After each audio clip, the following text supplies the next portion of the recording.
This is definitely one of those books that just pulls you in right away.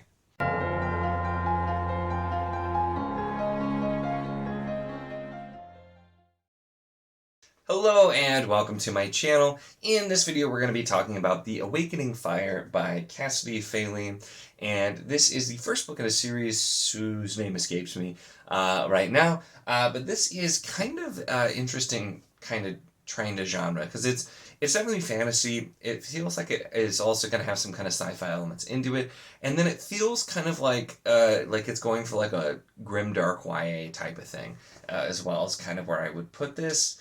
Because it definitely has some of the YA feel, but it also is going for that very dark type of feel. And then it's got mostly the fantasy from there with a lot going on. So there's a lot we're definitely going to talk about here. And like I said, this really, for me, pulled me in right away.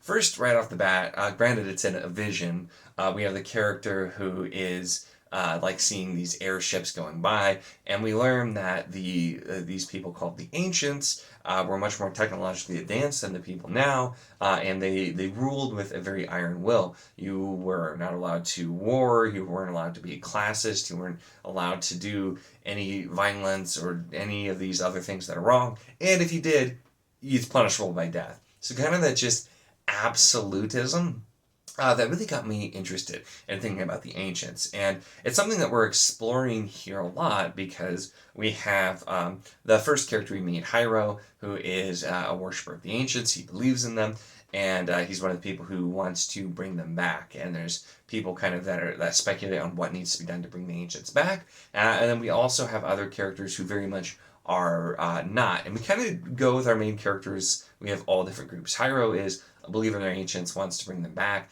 And then we have Ganon, who is the son of a lord, and he just wants to, he doesn't care if he's using that, but he just wants to take over and get power back and get revenge on those who slighted his family. And then we have Lamont, who is a nephew of the king of Retta, which is where this is all taking place, and he is very much against the ancients, sees them as tyrants that were overthrown, and doesn't understand why anyone would want them back. So kind of all the looks there I thought was really interesting, and just got my imagination thinking about the ancients, and I'm wondering if we're going to find more, because that kind of absolute type of rule, you can definitely see where both sides of where, like, yeah, well, if you're, like, all these things are absolutely outlawed, that sounds like that'd be good, but it's also the type of rule where if you step out of line, you were just killed mercilessly. And so it's really interesting, and I liked the setup of that, and that pulled me in just right off the bat, and had me really curious to see what was going to happen there.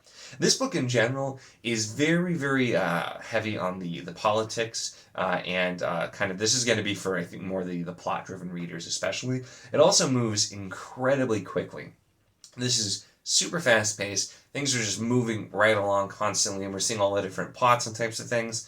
Not to be the guy who's like, oh no, this is like Game of Thrones, but it's nothing like Game of Thrones. But if you're from the perspective of constant like connections and intrigue and twists and plots, and then characters that are like connected somehow too, that kind of thing, you get a ton of that, but in a completely different way. Very, very fast paced, very action packed, where we're just focusing on moving along and doing that sort of thing.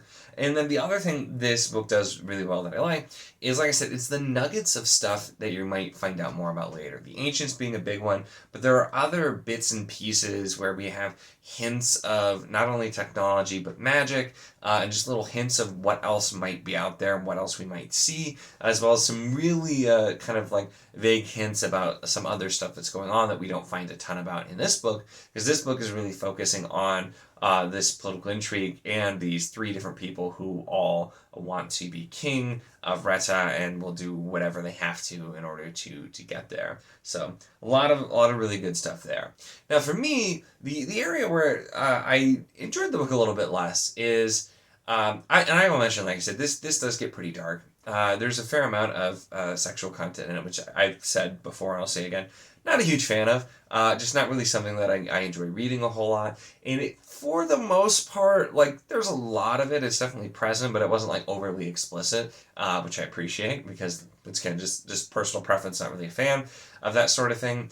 But the kind of like bad guys, so to speak, felt a little bit almost caricaturish to me at some points, because they're just like, they're just bad and that's just who they are, and kind of the way that they acted and the things that they did just seemed a little unrealistic for people in positions of power. You have one guy who's just an absolute villain and just takes basically sex slaves that he also tortures, and everybody knows about it, and yeah, he's very powerful, but it's not hidden. That's just what he does. And who he is. You have another guy who is just another character who's around a bit, who's just very over the top with, like, oh, we're better than the peasants, blah blah blah, and just kind of that extra thing. It's like, I can get some of those attitudes and some of those things being in there, and I feel like maybe some of it was just added a little bit heavier because it's for expediency's sakes. Like I said, this is moving very, very quick, but that was kind of where some of the villains just felt a little bit mustache twirly to me, which I wasn't a huge fan of. And the other bit, though, I feel like is where, tonally, since this is going for a darker tone, having the kind of villains, so to speak, be so over the top, I think is also maybe trying to make it stand out that they really are villains, when nobody in this book is particularly like a good guy.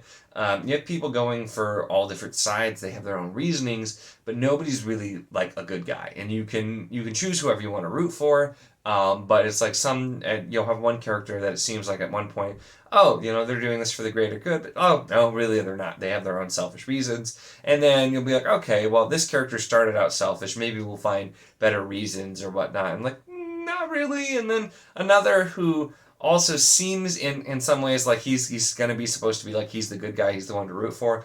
Also all kinds of like questionable moral character type of things as well. So of our three contenders with Hyro and Ganon and Lamont, like, none of them are good guys. And so I feel like when you're going for that kind of shades of gray thing, then making some characters like super in the like kind of over the top villain type of thing, that just pulled away a little bit for me, because I think with all of our main characters being more kinds of shades of gray, I think sticking with that a little bit for the other people, instead of trying to make it be like, oh, they're even worse, so you should root for these people. I kind of like, I like it more with the ambiguity of what's done. And it's hard to do a whole shades of gray type book like that as well. But that was kind of just where I felt with tonally where it went a little bit, when we're sitting in the gray, but then we just are like, no, these guys are really bad.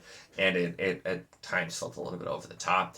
But this is one, like I said, where the intrigue and the things that are happening and the connections, the way that it sets it up too, I did enjoy, because you don't know a lot of backstory on our three characters when things first start. You are kind of just finding out as you go, and there's definitely other things that seem heavily implied, if not outright confirmed at this point, that I wonder if are going to come up later too, about other kinds of connections. But it's interesting to see, because we have these lords and we have the ancients, and these kind of differing views, and where like the current lords, of course, have no desire for the ancients to come back, because they want to do things their way and their own corrupt way most of the time, but they have their own issues with each other. And you have them thinking like, are we going to fight against these people? We're going to fight against each other. What are we going to be doing?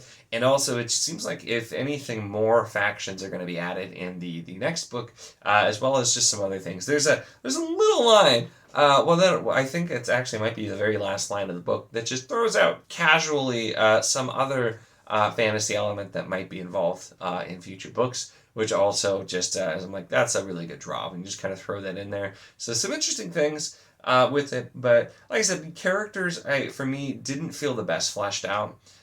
Primarily the non like main characters. They felt like they were just a little bit simplistic. The main characters had a little bit more to them, but not really as in depth. But once again, this is really the fast action politics plot kind of driven story.